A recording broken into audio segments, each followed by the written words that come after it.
Olá, meus amigos, bem-vindos a mais um vídeo aqui do canal Contabilidade com Chavalha, né?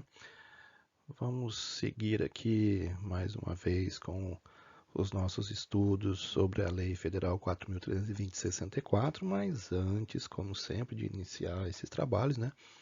Peço a todos aí que se inscrevam no canal, ative o sininho, deixe o seu like, que é muito importante aí para a relevância e o ativismo aí do canal no YouTube, e compartilhe nas suas redes sociais, né?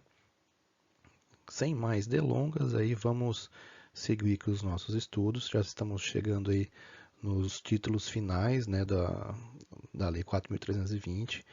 Vamos falar agora sobre a contabilidade, né, como devem ser registrados as formas de registro e tudo mais da contabilidade pública. E vamos parar de enrolar, né? Vamos seguir aqui. Então, como já tinha falado, né, já vimos da disposição preliminar até o título 8 ali do controle da execução orçamentária. E agora nós vamos falar da contabilidade. Então, o título da contabilidade está dividido em 4 capítulos. Esse vídeo vai ser um pouquinho longo, né, em relação aos outros que a gente tem feito, porque eu tenho que tratar das disposições gerais, da contabilidade orçamentária e financeira, da contabilidade patrimonial e industrial e dos balanços, né? Então, vamos seguir aqui com os nossos artigos aqui e bora.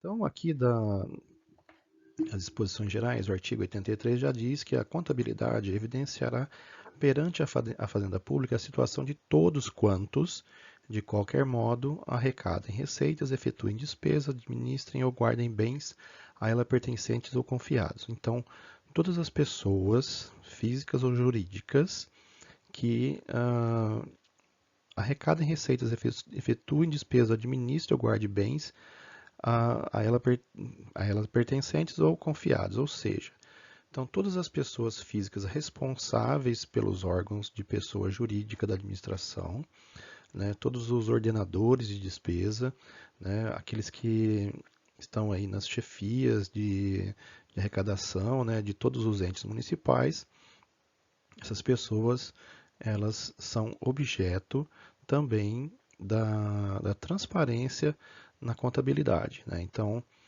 esse evidenciará perante a fazenda pública, né? Então, todas essas pessoas que administram, que têm bens em seu poder, no caso, os entes municipais, as pessoas que ali dirigem, são objeto aí de averiguação, de evidenciação junto à Fazenda. Então, no artigo 84, ressalvada a competência do Tribunal de Contas ou órgão equivalente, a tomada de contas dos agentes responsáveis por bens ou dinheiros públicos será realizada ou superintendida pelos serviços de contabilidade. Ou seja, o Tribunal de Contas, né, seja do Estado ou da União, né, eles têm o poder aí de fazer a tomada de contas, né, fazer a prestação de contas, né, mas dentro do serviço de contabilidade, no caso Secretaria de Fazenda, né, Secretaria de Finanças, Departamento de Contabilidade de cada ente aí, tem essa responsabilidade, né, de, havendo alguma irregularidade, averiguar, né, ou manter ali o registro de tudo que está acontecendo, né, dentro da, da questão da administração. Então, fica a cargo do serviço de contabilidade, no caso dos sistemas de contabilidade, né, todo esse aparato aí de, de superintendência, né, dos serviços aí de contabilidade. Então, ali no artigo 85, nada mais justo, né, que os serviços de contabilidade serão organizados de forma a permitirem o acompanhamento da execução orçamentária, o conhecimento da composição patrimonial, a determinação de custos dos serviços industriais, o levantamento dos balanços gerais, a análise e a interpretação dos resultados econômicos e financeiros. Ou seja, o setor de contabilidade da prefeitura, da Câmara, né, do SAI, daí do seu município, eles são responsáveis, né, eles são responsáveis pela, pela organização, né, dessa contabilidade e devem também permitir o acompanhamento da execução, ou seja, como, de que jeito, né? Então, a qualquer tempo, ela pode levantar balancetes, né, para poder um Tribunal de Contas averiguar, né? Então, por exemplo, mensalmente já tem que fazer o levantamento de todos os balancetes, né? E publicação até um prazo, acho que se me falha a memória, até o dia 20 de cada mês, para que seja consolidado o balancete de receita e despesa e disponibilizado aí nos portais de transparência, né? Então, esse é o relatório básico. Agora, quando, lógico, né, que devido aí a esse artigo, então é de responsabilidade do setor de contabilidade manter tudo isso aí organizado, todo esse trabalho organizado, para que qualquer pessoa, seja tanto do Tribunal de Contas como de algum órgão de gestão ou algum munícipe que tenha interesse, porque tem a lei de acesso agora também, né, de acesso à informação, possa fazer algum levantamento lá que ele queira, né? Então tem que estar organizado isso daí. Artigo 86, né? A escrituração sintética das operações financeiras e patrimoniais efetuar-se-á pelo método das partidas dobradas, né? Amantes do nosso querido Luca Pacioli, né? Como somos, né? Então aí fica bem claro que a forma de fazer o registro contábil é através da partida dobrada. Claro que tem diversas peculiaridades aí com relação à contabilidade pública, né? Em que eu tenho sistemas de contabilidade diferentes ali que a gente vai verificar, mas o método é sempre da partida dobrada, tá? Escrituração sintética ali, mas é escrituração analítica também, né? Porque os lançamentos, eu posso fazer, aí no caso do sintético, é na questão de fechamento mensal, mas existe o lançamento diário, né? Então, aí ele é também, né, partida dobrada. Artigo 87. Haverá controle contábil dos direitos e obrigações oriundos de ajustes ou contratos em que a administração pública for parte. Ou seja, se a administração pública ela assinou um contrato de manutenção predial, por exemplo, assinou um convênio, né? Então eu tenho que manter um controle contábil desses contratos, né? Inclusive, por exemplo, da própria dívida, né? Das dívidas, né? Da, da própria receita. Então, eu tenho que ter um controle contábil, né? Pertinente a esses contratos. Isso aí geralmente é lançado nas contas de compensação que a gente vai ver mais para frente ali. Então, vamos aguardar mais um pouquinho que a gente já vai ver alguns casos mais concretos com relação a isso. O artigo 88. Os débitos e créditos serão escriturados com individuação do devedor ou do credor e especificação da natureza, importância e data do vencimento quando fixada. Então veja, né, que eu tenho que dar nome aos bois, né? Então se eu tenho o direito de receber alguma coisa ou se eu tenho o direito aliás, o dever de pagar alguém, então isso tem que ser escriturado, individualizado, né, com o nome do devedor, do credor. É o cadastro, né? O cadastro que a gente tem de fornecedores, cadastro que a gente tem de munícipes com relação ao IPTU, ao ISS, né? Então, esses cadastros, né, eles são individualizados de acordo com o CNPJ, CPF, né? Então, isso é bem claro, não tem nenhum mistério com relação a isso. E claro que individualizado por CPF, né? No caso, por pessoa. Então, você vai acabar pagando a dívida de outra pessoa aí, né? Artigo 89. A contabilidade evidenciará os fatos ligados à administração orçamentária, financeira, patrimonial e industrial. Evidenciará, então eu tenho que realizar todos os lançamentos, registrar todos os fatos, né? Tudo aquilo ligado a essas questões de orçamento, finanças, patrimônio e industrial aí, que no caso a gente vai ver mais para frente o que quer dizer. Aqui, finalizando, né, finalizamos o capítulo 1 das disposições gerais. Vamos aqui seguir com o capítulo 2 da contabilidade orçamentária e financeira, que é bem interessante essa parte. Estou dando uma corrida aqui, mas veja, tudo isso nós vamos ver a forma como fazer isso nos relatórios, né, que a gente tem que apresentar. Eu tenho balancete, tem balanço, né, tem diversos relatórios que nós temos que apresentar e aí a gente vai falar disso com mais propriedade. Então, aqui seguindo da contabilidade orçamentária e financeira, o artigo 90, né, a contabilidade deverá evidenciar em seus registros o montante dos créditos orçamentários vigentes, a despesa empenhada e a despesa realizada, à conta dos mesmos créditos e as dotações disponíveis. Ou seja, quando aprovo a lei orçamentária, né, eu tenho que montar um balanço orçamentário, eu tenho que fazer os lançamentos contábeis, né, para colocar esse orçamento no ar. Então, eu debito e credito essas dotações orçamentárias, tanto na receita como na despesa, né? Aí, no caso da despesa, por exemplo, se eu tenho uma dotação que tem lá 100 mil reais, essa dotação lá de 100 mil reais, uma vez que eu lancei ela, a dotação inicial, quando eu fizer um empenho, logicamente, essa dotação ela vai reduzir. Então, se eu vou fazer um empenho de 10 mil, reduzo esse, essa, essa dotação inicial em 10 mil, né? Então, eu vou ter uma dotação empenhada no valor de 10, depois se eu liquidar, uma dotação liquidada no valor de 10, e aí uma dotação paga no valor de 10. Então, e a dotação, o saldo da dotação 90, né? Porque eu já fiz a execução daquele orçamento, né? Então, basicamente é isso. O registro da receita e da despesa far-se-á de acordo com as especificações constantes na lei do orçamento e dos créditos adicionais. Então, isso é tranquilo, né? Então, o crédito contábil da receita e da despesa far-se-á de acordo com as especificações constantes da lei do orçamento e dos créditos adicionais. Então, todas as receitas que eu consignei no orçamento, todas as despesas que eu consignei no orçamento, eu tenho ali a obrigação contábil de efetuar o registro, né? Então, basicamente é isso que quer dizer, né? Então aí tem quando você o seu ente lá que você trabalha, a prefeitura, vai começar a execução orçamentária, tem que verificar se todas as despesas e receitas que estão consignadas lá na lei orçamentária estão constantes aí da abertura da sua contabilidade, né? Então tem que verificar.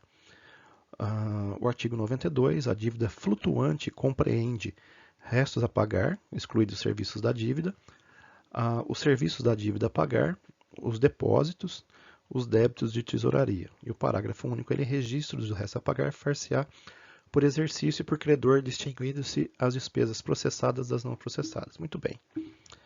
Dívida flutuante é aquela dívida que eu tenho de curto prazo, né? O que a gente na contabilidade patrimonial que a gente costuma ver é a nossa dívida de curto prazo. Vamos assim, tentar fazer esse paralelo. Porque o resto a pagar, ele é a despesa orçamentária que eu tinha que eu tenho de um exercício para pagar no outro, né? Então, é a conta de água, de luz, de energia lá do mês de dezembro que vem assim em janeiro.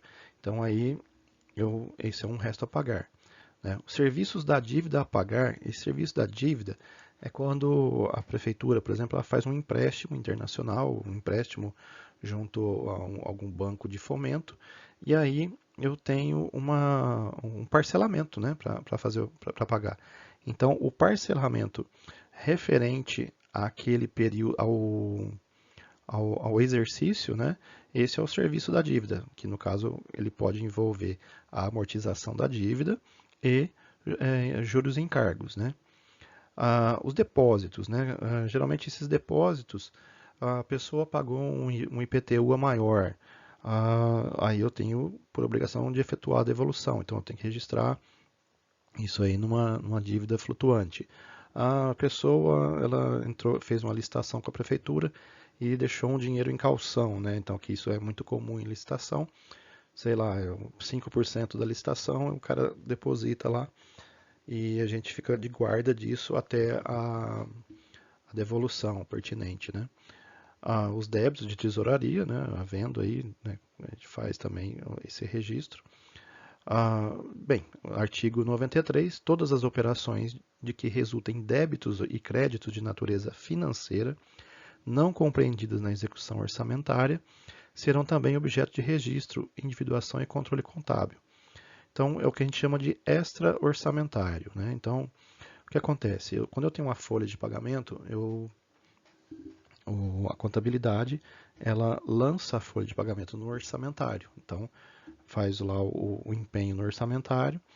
Só que aí, quando eu vou fazer o pagamento, a liquidação e o pagamento, eu tenho alguns descontos, né? Então, por exemplo, tem a parte dos descontos do servidor, que no caso é previdência, né? E algum seguro, algum consignado que a pessoa tenha, né?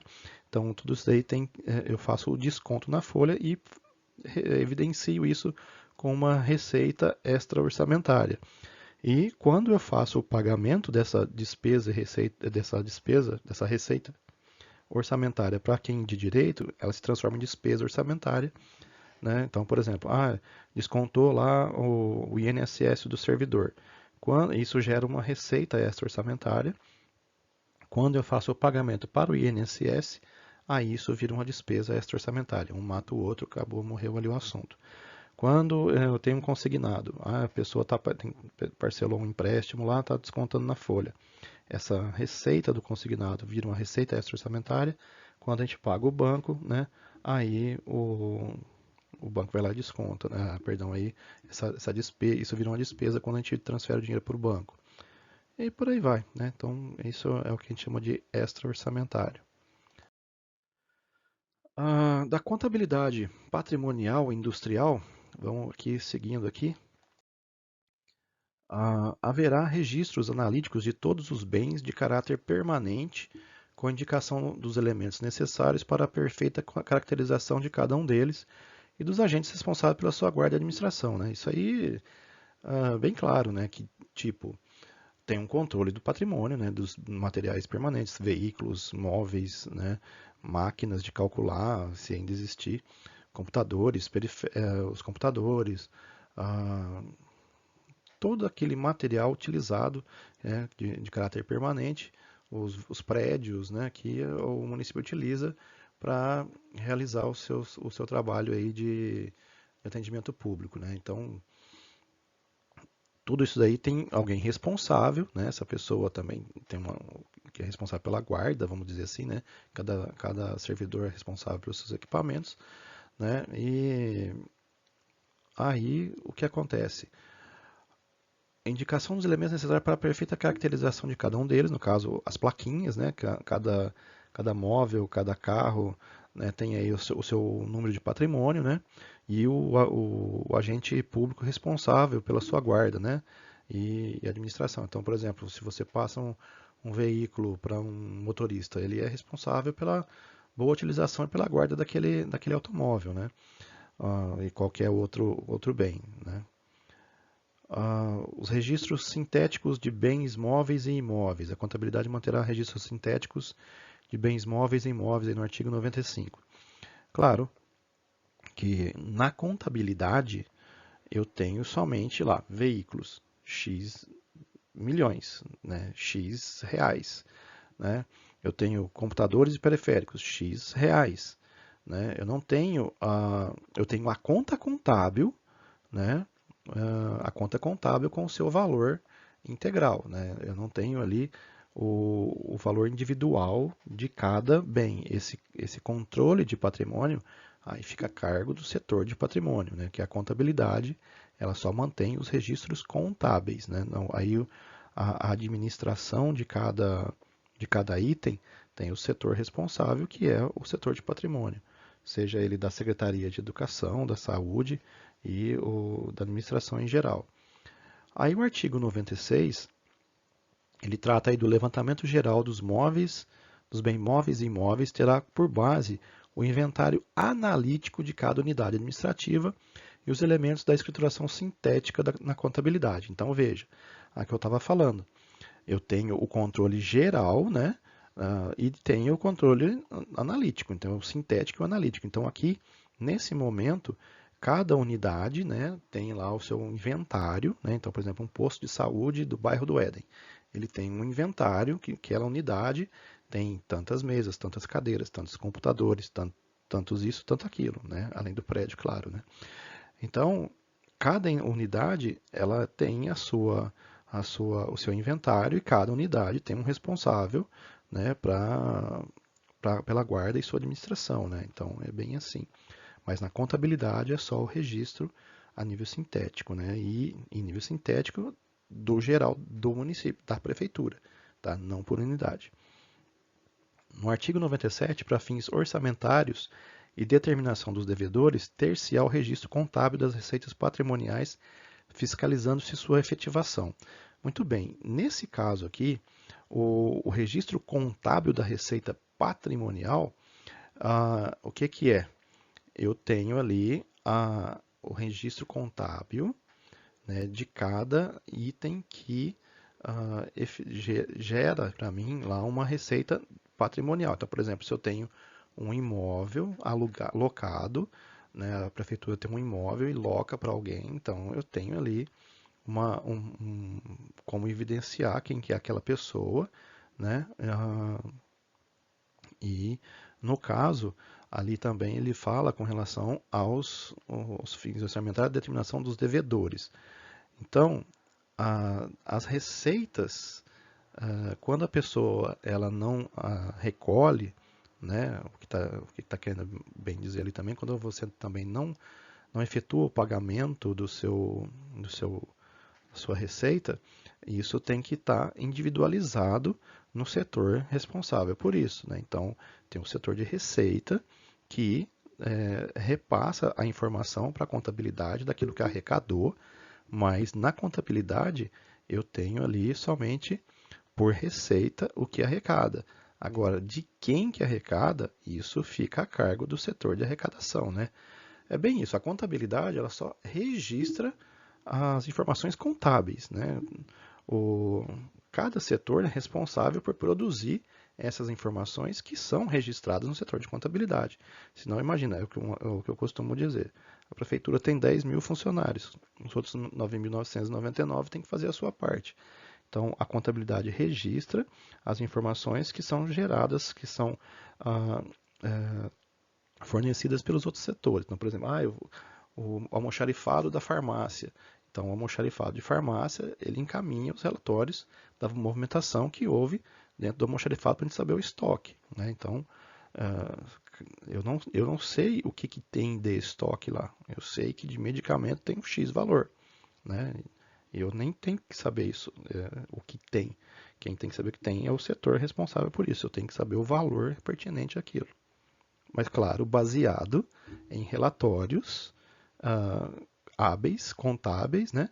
Em relatórios que tenham fé pública, né? Não adianta nada o cara falsificar um relatório que vai ser também aí tem o chamado PAD ou PAD, né, que é o processo administrativo disciplinar, que é aberto quando algum servidor ele comete alguma irregularidade. A contabilidade ali, ela tem a função de registrar aquilo que acontece nos outros setores. Artigo 98. A dívida fundada, ela compreende os compromissos de exigibilidade superior a 12 meses, contraídos para atender o desequilíbrio orçamentário ou a financeiro de obras e serviços públicos. Então, a dívida fundada, segundo o parágrafo único, será escriturada com individuação e especificações que permitam verificar a qualquer momento a posição dos empréstimos, bem como os respectivos serviços de amortização e juros. Então, veja, a dívida fundada são aqueles financiamentos de longo prazo, né, que o município, porventura, ele pode contrair. Então, por exemplo, quando você quer fazer uma obra muito grande e não tem um recurso orçamentário financeiro para isso, e você tem uma parte, né, você dá uma contrapartida e você pode, né, através de bancos de fomento, aí, né, tentar a captação do recurso para fazer aquela obra que o município necessita, né? Só que aí, claro, você vai ter que pagar a dívida. Então, a dívida fundada, ela é a representação de todas essas dívidas. Eu tenho que individualizar isso por credor, por CNPJ, né, pelo tipo da dívida, né, tem todo um critério que tem lá para você individualizar. E quando ele fala ali com relação a qualquer momento a posição dos empréstimos, bem como os respectivos serviços de amortização, eu tenho que, por exemplo, uma dívida que eu tenho que pagar pagamento mensal. né? A qualquer momento que eu precisar, eu vou no sistema de contabilidade e tiro um relatório com a posição da dívida naquele momento. Então, por exemplo, geralmente a gente para o exercício já faz um empenho, né? E aí eu vou executando. Então eu tenho uma dívida que tem um saldo de 10 milhões e para o exercício 2022 eu já empenhei o 1 milhão lá correspondente à dívida. Então, a cada mês que eu vou liquidando aquela parcela, vai me ficando um saldo, né? Se esse saldo ele tiver uma correção monetária, um ajuste monetário ali, seja ele em função de câmbio também, que às vezes pode ser um empréstimo internacional, e isso também tem que ficar evidente lá. Então, se eu tenho ah, uma variação em dólar de uma dívida, então eu tenho que lançar isso também como essa variação do dólar como receita ou como despesa de acordo com essa variação. Então veja, né, que fica aí ah, praticamente online ali, né? Online não, fica ali evidente na hora que você tira o relatório o saldo da dívida a qualquer momento, né? Então é bem interessante esse controle. Aí o artigo 99, né, os serviços públicos industriais, ainda que não organizados como empresa pública ou autárquica, manterão contabilidade especial para a determinação dos custos, ingressos e resultados, sem prejuízo da escrituração patrimonial e financeira comum. Olha, pessoal, tem aqui no município de Sorocaba, a gente tem uma autarquia de água e esgoto, que é o SAI, né, que é o SAI Sorocaba. Só que tem municípios menores, né, que às vezes é um departamento de água dentro da estrutura da prefeitura. Não é uma secretaria, né? Então, você faz a contabilidade setorizada, né? Você faz o lançamento setorizado dessa questão, tanto orçamentária como financeira, né? Evidente que você vai fazer. E dentro, né? Sem prejuízo da escrituração patrimonial e financeira. Então, ou seja, dentro da estrutura da própria prefeitura, você faz o registro contábil, né, dessa situação do Departamento de Água e Esgoto, porque ele tem custos, né, tem receita, então as receitas vão entrar lá na contabilidade da prefeitura, as despesas vão ser movimentadas dentro da contabilidade da prefeitura, aí você deve fazer aqueles levantamentos de custos, né, de quanto que tá, tá, como é que fala, se está tendo lucro ou prejuízo, né, daquela atividade. No caso, não é bem lucro ou prejuízo, eu vou dizer assim, se ela está tendo superávit ou déficit, né, porque na administração pública a gente não visa lucro, né, e é uma coisa que a gente vai ver ali mais para frente ali com relação ao artigo 100, né, que as alterações da situação líquida patrimonial que abrangem os resultados da execução orçamentária, bem como as variações independentes dessa execução e as superveniências em subsistência ativa e passiva constituirão elementos da conta patrimonial. O que quer dizer isso aí? Então, a conta patrimonial, no caso ali, ela não é o lucro ou prejuízo, não tem essa conta lucro ou prejuízo. Eu tenho lá resultado do exercício, né? O resultado operacional do exercício, o resultado do exercício. Essa conta de resultado, ela evidencia se, de acordo com as entradas de receita, de despesa, dos custos que eu tive, né, eu vou ter ali uma variação patrimonial que demonstre que eu tive um resultado positivo, um resultado negativo. A gente chama de resultado positivo e negativo, a gente não chama de lucro ou prejuízo, porque na administração a gente não tem essa questão de visar lucro, né? O foco da administração é prestar serviço público. Então, muitas vezes a gente é muito criticado por isso, porque até eu brinco, né, que o pessoal comenta que, e outras pessoas também comentam que dinheiro em conta é serviço público que não foi prestado. Então, quando tem muito dinheiro em caixa, é porque algum serviço que deveria ter sido prestado não foi, né? Então, ficou aquele saldo em conta por alguma ineficiência, por alguma situação que, claro, que não seja aquela do caixa para alguma eventualidade, dos saldos para pagamento de folha de pagamento, das obrigações pertinentes, mas muitas vezes é isso, né? Quando tem muito dinheiro em caixa, é que serviços públicos, né, não estão sendo prestados, né? Então sobra muito dinheiro. Então aqui, vamos falar agora no capítulo 4 dos balanços, né? Vamos parar de fazer política e seguir aqui com o nosso estudo. Então, o artigo 101, os resultados gerais do exercício serão demonstrados no balanço orçamentário, no balanço financeiro, no balanço patrimonial e nas demonstrações e na demonstração das variações patrimoniais, segundo os anexos número 12, 13, 14 e 15 e os quadros demonstrativos constantes dos anexos número 1, 6, 7, 8, 9, 10, 11, 16 e 17. Então veja, já de cara ali já vi que eu tenho três sistemas contábeis, né? Eu tenho o sistema orçamentário, o sistema financeiro e o sistema patrimonial. Então são três balanços distintos, né, referentes à mesma movimentação que a gente faz. E uma demonstração de variações patrimoniais, né, que variação patrimonial aumentativa ou diminutiva, né, que vai evidenciar o resultado, né, do exercício. Mas, né, aí, segundo os relatórios, a gente vai estudar isso mais para frente, cada relatório desse daí, cada balanço desse. Então, não tem necessidade de falar aqui agora. Depois, se vocês tiverem alguma curiosidade de chegar lá nos anexos da lei que está aí na descrição do vídeo, né, dá uma cutucada lá no link para a Lei 4.320, que no final dela tem os anexos. Se vocês quiserem já antecipar e dar uma olhada lá como que é, já tem lá.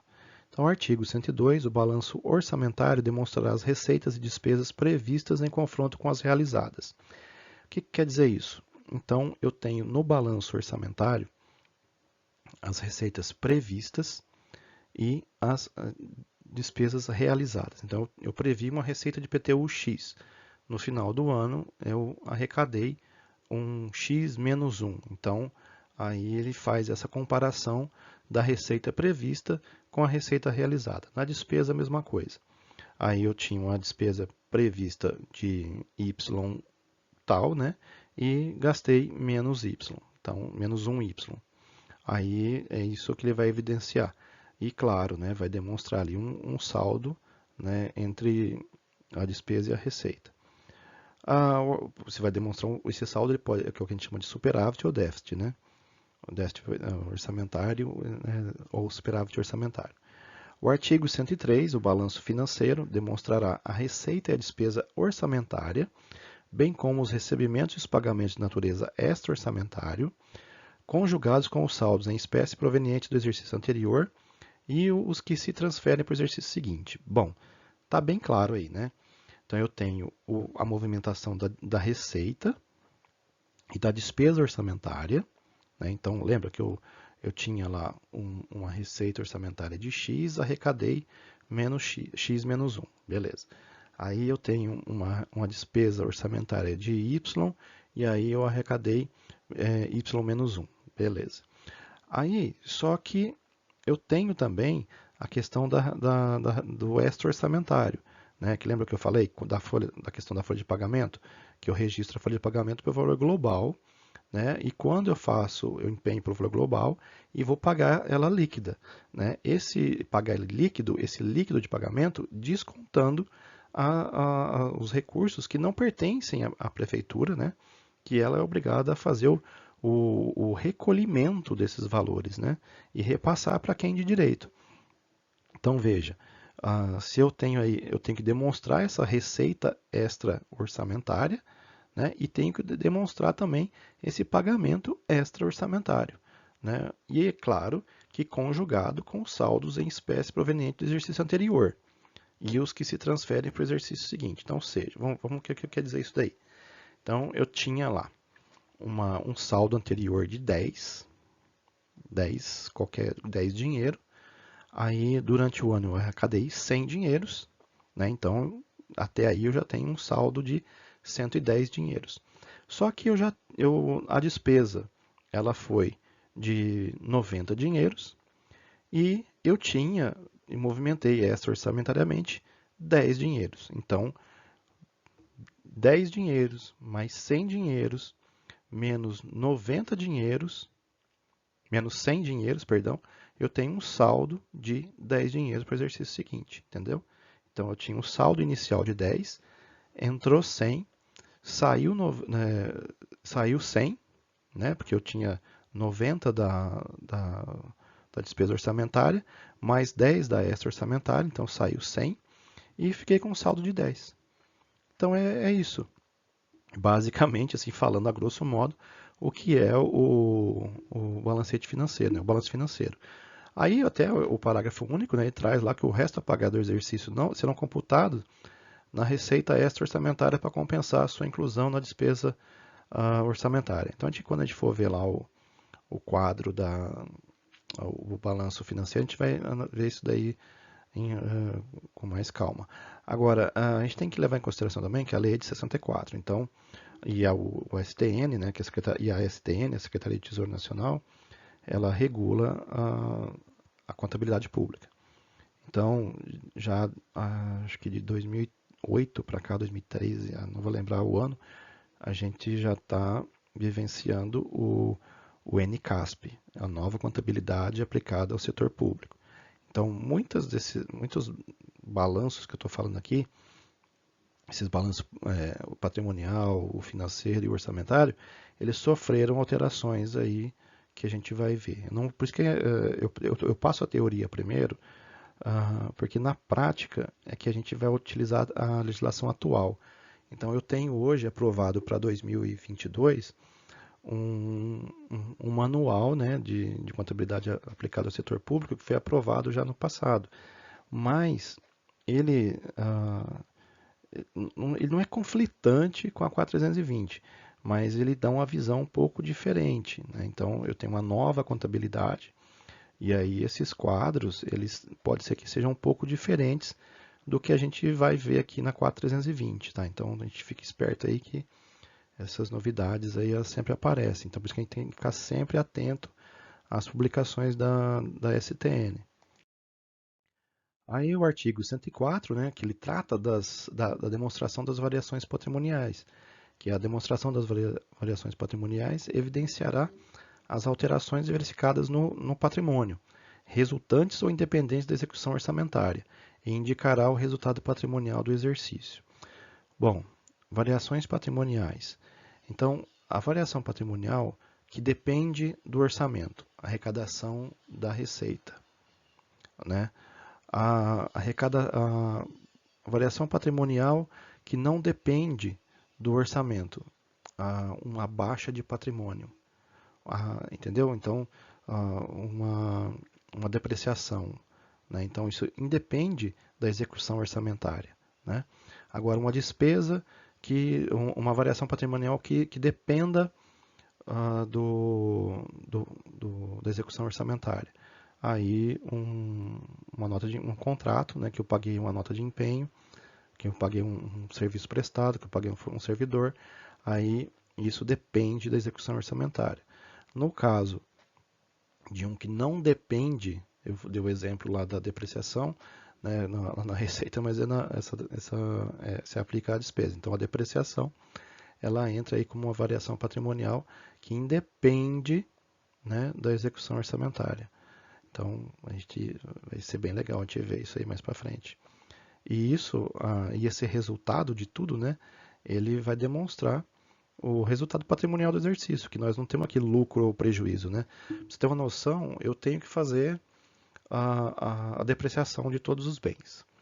Mas a depreciação da administração pública tem uma característica diferente da depreciação da contabilidade privada, da contabilidade empresarial. Porque assim, a depreciação, na contabilidade empresarial, ela tem uma função de benefício fiscal, né? Então, a depreciação ela tem a propriedade de você reduzir o seu lucro, né?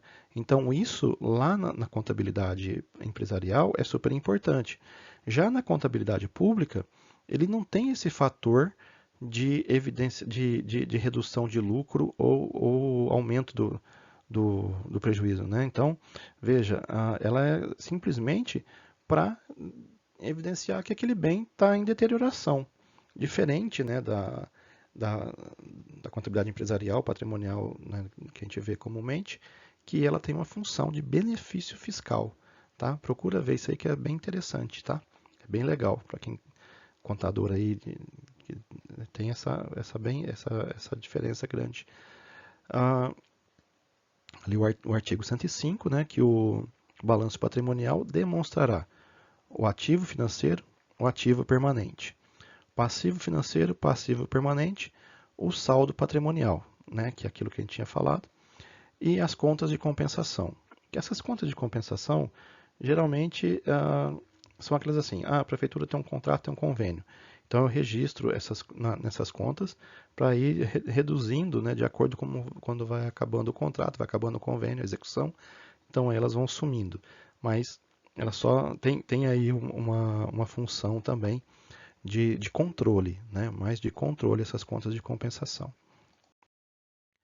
O parágrafo 1º, né, o artigo financeiro compreenderá os créditos e valores realizáveis independentemente de autorização orçamentária e os valores numerários.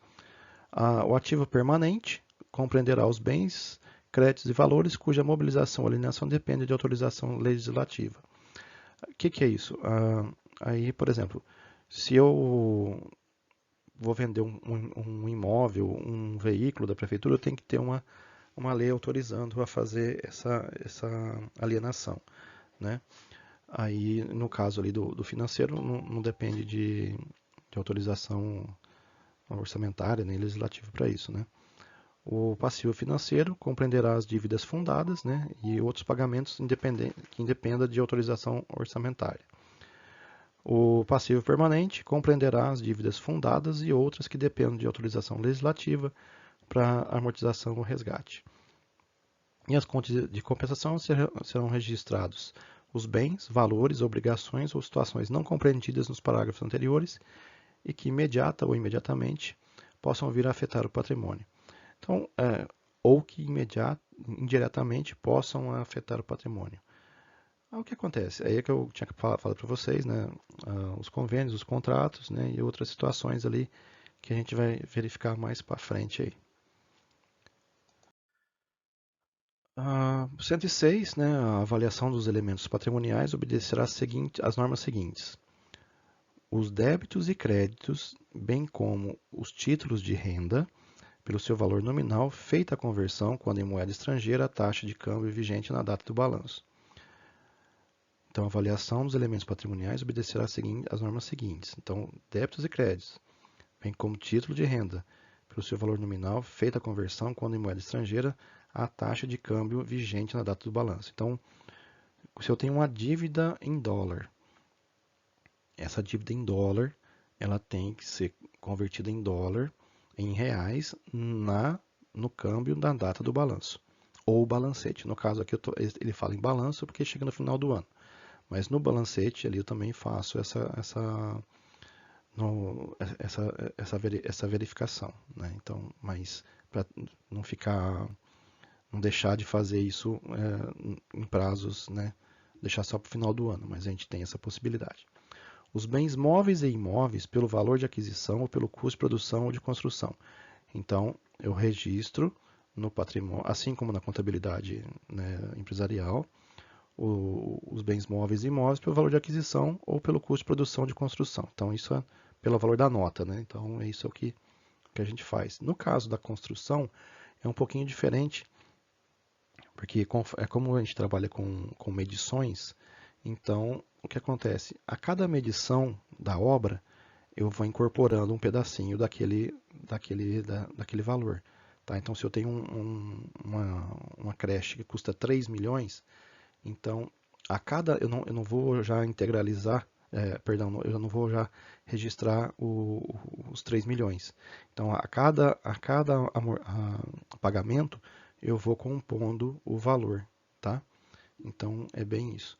Os bens de almoxarifado pelo preço médio ponderado das compras. Então, quando vem lá o relatório de almoxarifado, ele tem que ser elaborado lá no setor, né, de acordo com o preço médio dessas compras aí que eles realizam. Tem já no próprio sistema deles já faz esse preço médio ponderado. O parágrafo 1º, né, os valores em espécie, assim como débitos e créditos, quando em moeda estrangeira, deverão figurar ao lado das correspondentes importâncias em moeda nacional. Veja, difícil a gente ter, né, tem esse valor em em espécie, né, lá nos setores, né? Não, isso é mais se tiver, são entidades financeiras, né? Porque a Lei 4.320 ela é aplicada em estados, municípios, né? E na União, mas no município dificilmente você vai ter uma situação dessa em que tem dinheiro estrangeiro no caixa, né? Moeda estrangeira lá no caixa da prefeitura. Então, mas havendo aí no caso débitos ou créditos, né? No caso quando há aí um empréstimo, né? Esse valor do empréstimo ele tem que figurar em dólar e em moeda nacional. Claro que na contabilidade vai em moeda nacional, mas com o valor do dólar evidenciado. O parágrafo 2º, né, as variações resultantes da conversão dos débitos e créditos em valores em espécie serão levadas à conta patrimonial. Né? Então, se eu tenho uma variação patrimonial ativa ou uma variação patrimonial passiva com aqueles dólares, né, com aqueles valores de moeda estrangeira, eu tenho que evidenciar. Por exemplo, se lá no mês de janeiro a dívida era de 10, no final de dezembro, a dívida era 10 milhões de dólares. Quanto que era 10 milhões de dólares em 31/12? Beleza. Aí passou alguns meses, o dólar caiu, então essa variação patrimonial eu tenho que lançar no sistema contábil. Meses depois, esse dólar subiu outra vez, né? Aí eu tenho que ficar fazendo esses lançamentos, né, de acordo com aí o sabor, né, com ao sabor do mercado financeiro, né? Normal, tranquilo, estamos aí para isso, né? E parágrafo 3º, poderão ser feitas reavaliações de bens móveis e imóveis. Claro que de tempos em tempos, né, a prefeitura, os órgãos públicos podem sim fazer a reavaliação dos bens móveis e imóveis. Claro que como na contabilidade empresarial isso tem uma finalidade, né? Já na contabilidade pública não tem essa finalidade que tem na contabilidade empresarial, tá? Isso aí é mais para efeito de saber ou verificar se tem algum item que precisa ser baixado, né? Porque muitas vezes acontece de no inventário não se detectar alguma coisa que está estragada lá no momento, aí no ano seguinte a gente verifica e manda para fazer a baixa, né? De acordo com os critérios lá da legislação patrimonial de cada ente, né? E por aí vai, tá? Então, com relação ao título da contabilidade, eu acho que chegamos ao fim, tá? Eu espero aí que tenham gostado aí desse vídeo, né? Já que você ficou aqui até agora, né? Espero que tenham gostado. Se inscreva aí no canal, ative o sininho para receber as notificações de novos vídeos. Deixe o seu like aí, compartilhe nas suas redes sociais e siga-nos também nos principais agregadores de podcast da internet. Lembrando, pessoal, que isso aqui eu estou falando com relação à parte somente da legislação, tá? Quando a gente for chegar lá nos anexos, né? E aí nós vamos ter a parte prática disso daí, tá? Então, eu tenho que passar, assim, o que é a teoria, para depois a gente partir para a prática, para montar um balanço, para fazer os lançamentos contábeis de receita, de patrimônio, né? E por aí vai, né? Então, eu agradeço aí a você ficar até agora aqui comigo, né? Um bom fim de qualquer coisa, um forte abraço e até o próximo vídeo.